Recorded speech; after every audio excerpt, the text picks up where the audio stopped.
following are a series of true stories. For weeks, Sarah thought she was just being paranoid. It started subtly, little things, a faint dripping sound in the bathroom, always at night.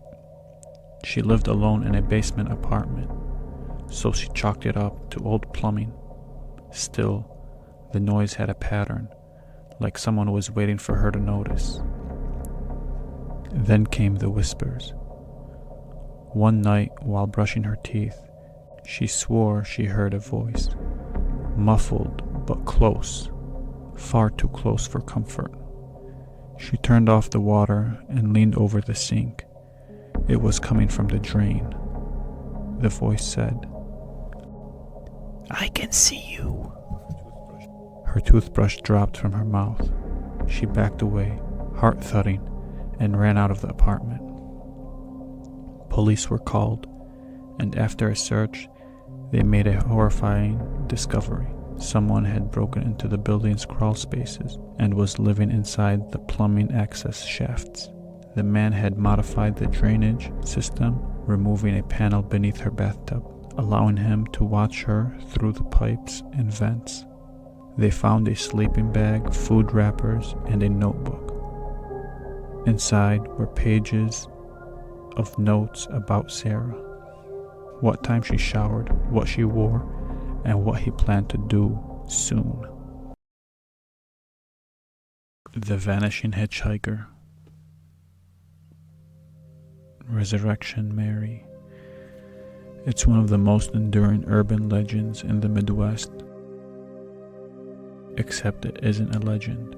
Multiple people, truckers, cabbies, and even local cops have told the exact same story for nearly a century. And it all begins on a stretch of road known for unexpected passengers. Archer Avenue in Justice, Illinois, is long, dark, and lonely. Around midnight, drivers report seeing a girl in a white dress walking along the roadside, pale, barefoot, often waving for a ride. Most of the time, she doesn't speak, just quietly sits in the back seat. One cab driver in the 1970s said she gave him directions to a house just a few blocks away from Resurrection Cemetery. But when he arrived and turned to tell her, she was gone. He knocked on the door of the house anyway. An elderly woman answered. When shown a picture, she turned pale.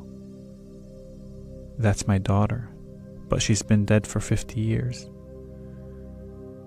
Her name was Mary, a young woman who died tragically in a car accident in the 1930s on the same road.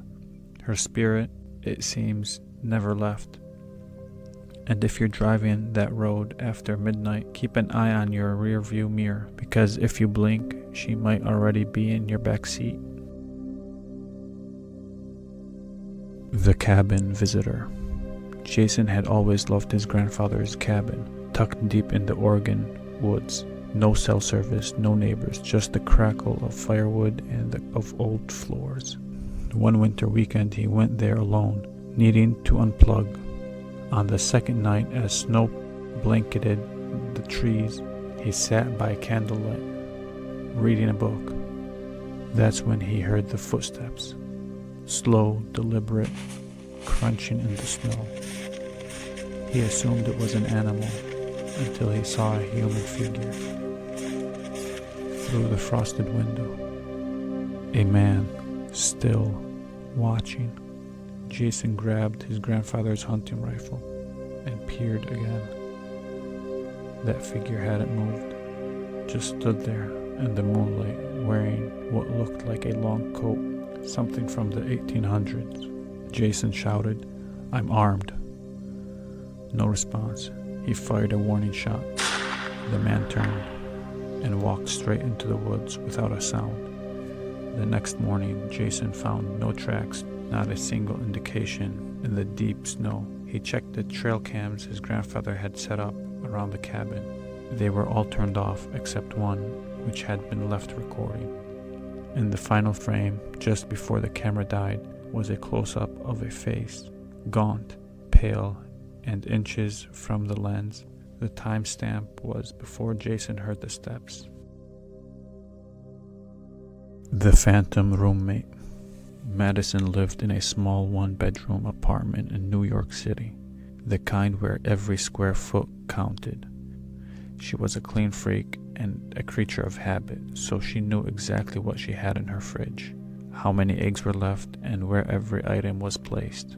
But things began to shift. Food was missing. Items moved. The shower would be damp even though she hadn't used it all day. Her boyfriend shrugged it off. "You're just forgetting stuff." But one night, she noticed something chilling.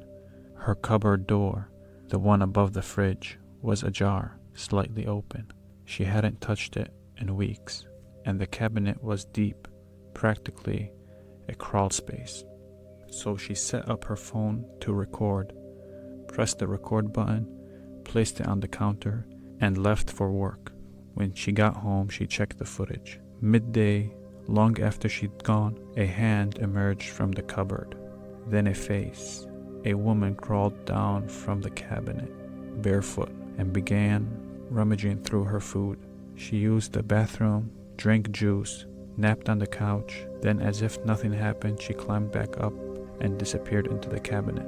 Just minutes before Madison got home, the police were called.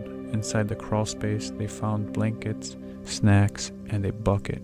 The woman had been living there for over 2 weeks, sneaking out only when Madison left. She was arrested, but to this day, Madison refuses to live anywhere without deadbolting every cabinet.